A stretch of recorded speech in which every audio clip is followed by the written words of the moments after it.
Hello everybody, and welcome back to another JA Diecast iRacing Talks episode.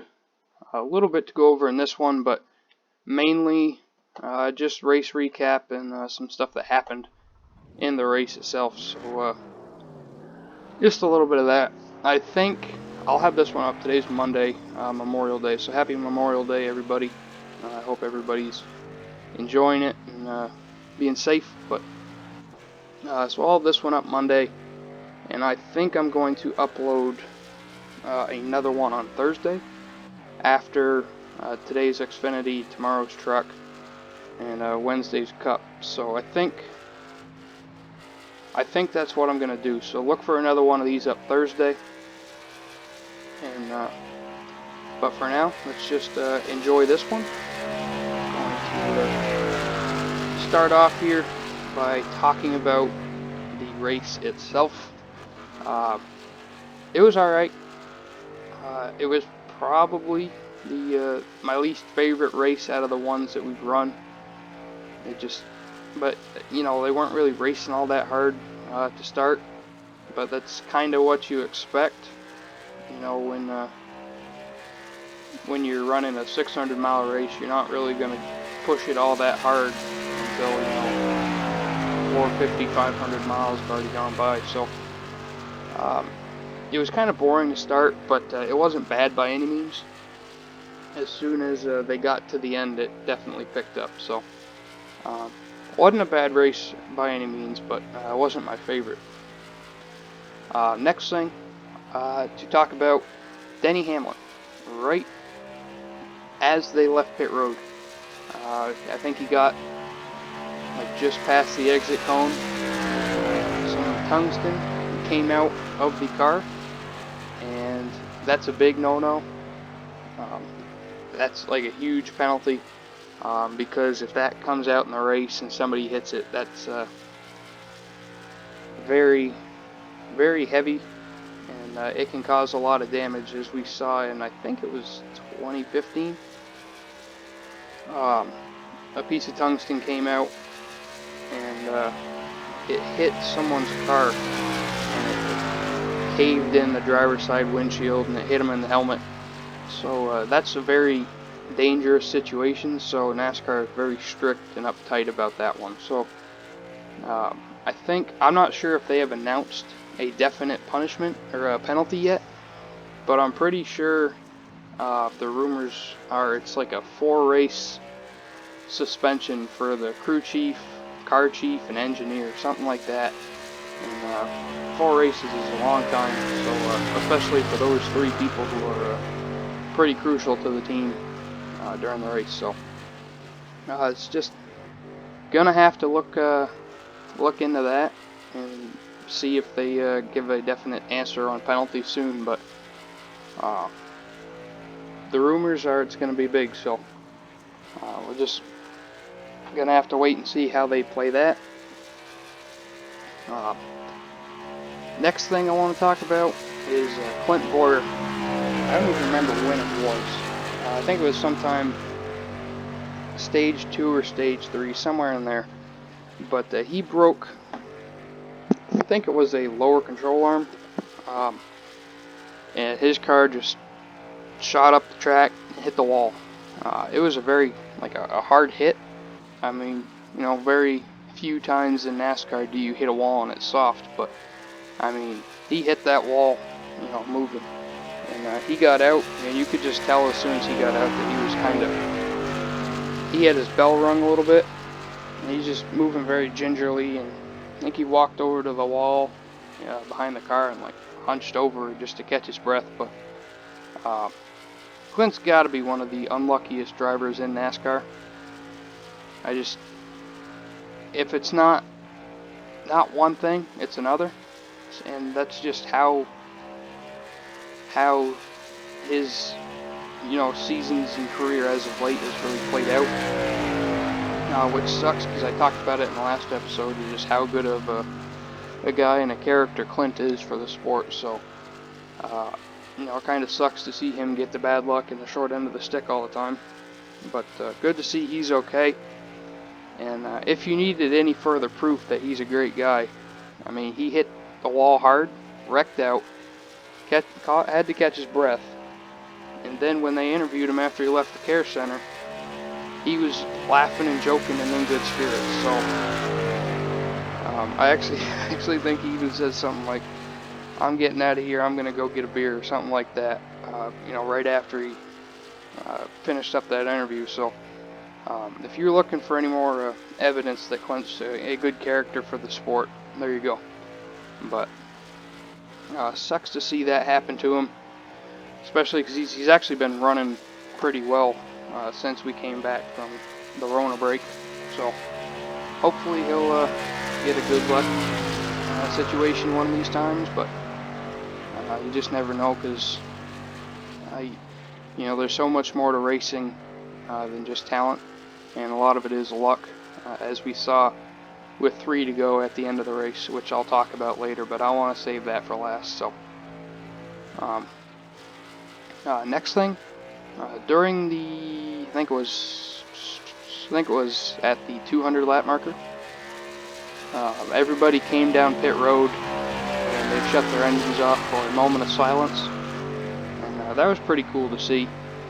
So I'm a pretty patriotic person, I believe I am, and it's always cool to see when sports, and not only sports, but your favorite sport,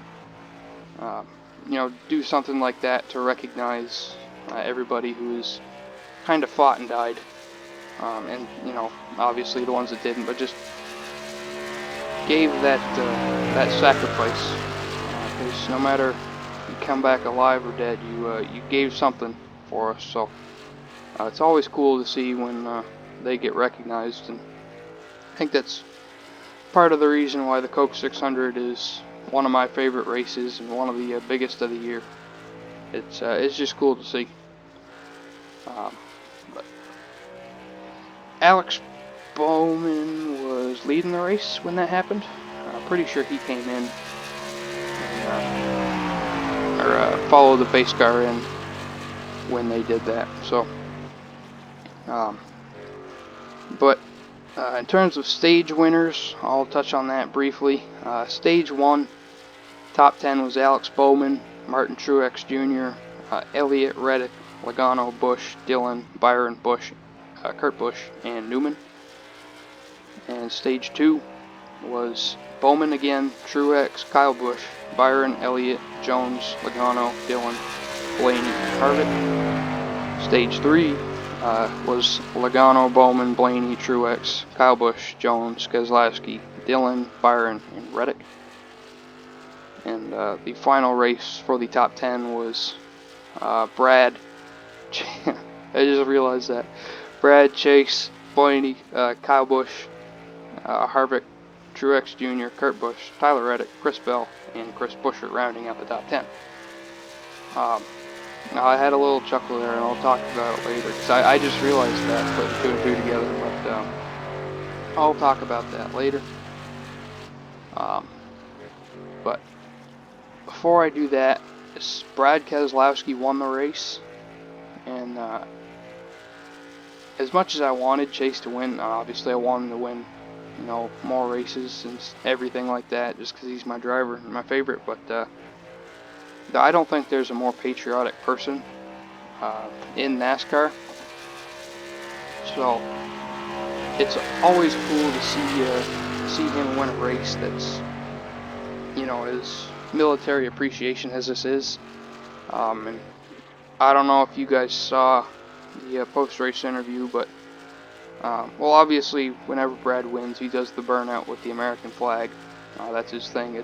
It's cool to see. It's awesome. But what I was talking about is in the post-race interview, when he got out of the car after his burnouts and everything, he started talking to, I think it was Reagan Smith, I believe.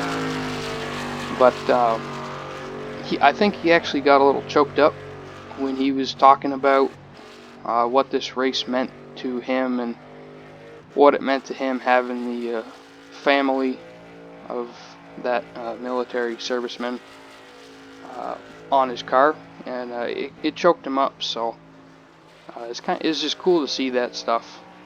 because it just shows, how much stuff like that means to them as a person, and just kind of shows a little bit more as to who they are, because as fans we don't always see who they are outside of the car, but I think Brad does a pretty good job of that, showing everybody who he really is, and it's just cool to see who these guys are behind the helmet. But I was pulling for Chase, obviously. Didn't quite work out, and I have some pretty strong feelings about that, but happy for Brad though.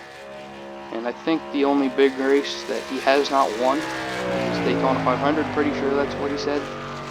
In his post-race interview, he said, we keep winning these big races, and the only one left is the 500, something like that. Because he won Darlington and then Indy back-to-back a couple years ago. I think it was 2 years ago, 2018. Might have been last year, I don't know, but I think it was 2018.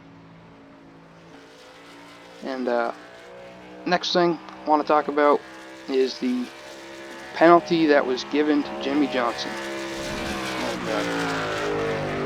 I still believe that Clint is the unluckiest man in racing right now, but the last 3 or 4 races, Jimmie could give him a run for his money. He made a big mistake in the return, wrecking himself off of Chris Buescher's bumper, going for the stage win. And last night's race, he ran good, started second, almost on pole, but Kurt Busch won pole. But Jimmie was up front, ran up front, kind of went mid-pack a little bit, top 10 around there for some of the race. And then the caution came out with 3 to go, and Jimmie was running second, finished second, but it came out today that Jimmie Johnson got a penalty. Something with the rear of his car. I don't remember quite what it said. Let's see here. Don't remember what it said, but it was something with the rear of his car. And he got DQ'd. So, Jimmie Johnson went from finishing second and having a great points day to finishing dead last. And it sucks. His farewell tour, I want to see him get a win. He's come close, having some good races. He came close last night. And he almost won a stage there at Darlington, the first race, but he just can't quite get it done yet. And it sucks being that close to a win, and having it, not only being that close and not winning, but being that close, still having a great finish, and having that taken away too. It sucks for points, but it's how it happens, how it goes. Hendrick Motorsports has been on fire since returning. Knock on wood, they still will be, but they've been pretty good, pretty solid since their return. Bowman and Jimmie, all 4 of them really have run up front, but especially Bowman and Johnson have been running up front. Chase has a couple times, and Byron's honestly been kind of the weak link, but when I say weak link, he's still running up front, top 10 with them, top 5, so none of them have been all too bad since returning. But caution came out. I think Chase took the lead over Brad with like 50, 60 to go, something like that, around there. And he's leading fine. I think he stretched it out to like a 3-second lead. And wouldn't you know, just like Clint, if it's not one thing, it's the other. And that's kind of Chase Elliott when it comes to winning a race. He always gets the bad luck with the cautions and everything. This is just another example. But caution comes out, 3 to go. Obviously sucks. And then you find out that the caution came out because his teammate, Bill Byron, blew a tire. So, just, rub a little more salt in the wound. Has to be his teammate that brings out the caution. Bill tried to save it. He did. He tried to keep it straight, because when he wrecked it,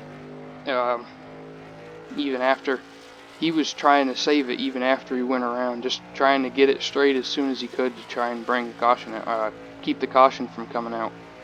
So you know, at least that's what it looked like. Seemed like he was still trying to save it when he was pointed in the wrong direction. So at least he was trying, it looked like. But what I was laughing at, I was looking at the results, and I knew Brad won, and I knew Jimmie finished second. But what I didn't put together was with Jimmie's penalty being DQ'd, Chase finished third, so that moved Chase up to second, which rubs even a little more salt in the wound, because he was leading that thing. But now for the biggest part of this. The part I saved for last was Alan Gustafson's call to bring Chase in at the end of the race. And I hated it since, as soon as Chase made the move to pit road, I was against it. I hated it. I didn't see the point. Like, I understand it was a, 90 lap run, probably, you know, give or take a couple of laps, but a long run. But he was leading the race. You know, usually when you're inside the top 3 or 4 in that situation, maybe even 6 or 7, well, 1 through 6 usually, you don't pit. You keep your position, and that's that. You make your bed, you stay out. Especially with the overtime, all you need to do is be in the lead when the caution comes out. I have no clue why he pit. None whatsoever. I even said on Instagram last night, I just said Alan Gustafson lost this race for Chase. And I believe that. I can understand the call. You know, with the overtime, you need to take the white for the race to be official, and you know, a lot of times wrecks happen, but for the most part, the race was really calm. The only cautions or incidents was Clint breaking something and hitting the wall, and a couple people going around for blowing tires. You know, it wasn't like people were running into each other left and right because they couldn't keep it straight. Everybody was doing their thing, keeping it clean. So I think in my mind, when you make that call, you have to think about, you know, how aggressive everybody has been prior to that caution. You know, because if everybody's been keeping it clean, there's no sense in bringing them in if they're going to keep it clean again. So I just don't get it. He almost looked like a genius. He needed one more caution, which they just couldn't get. He went from 10th to 3rd on the restart and finished the race 3rd, and then obviously with the penalty got moved up to 2nd, which sucks even more because Brad stayed out. Brad was P2 and took the lead when Chase took pit road. So the car that Chase handed the lead over to, or I'll say Alan handed the lead over to, won the race. So I don't like it. I wish he didn't make the call, obviously. And you know, a call like that is something that'll destroy a team. And I mean, Chase, I feel like Chase will probably understand and can get behind it. I don't think he's, you know, as uptight about it as some of the other drivers. But what I mean is, like, if you're running up front and your crew chief makes a call and you're going to do whatever your crew chief says, but, you know, even before you pit, you strongly disagree with it, you know, you might voice your opinion with the crew chief, but you come in anyway even though you disagree with it, and then you lose the race like that, that's the kind of thing that can plant seeds of doubt within that relationship and morale of the team, you know, trusting each other.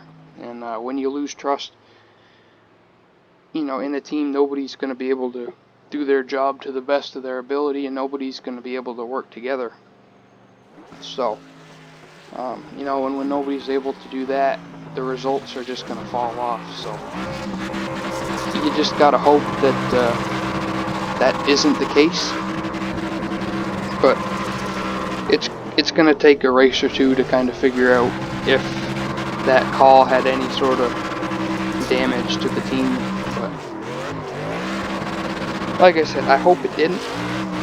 But I am a little bit concerned about it.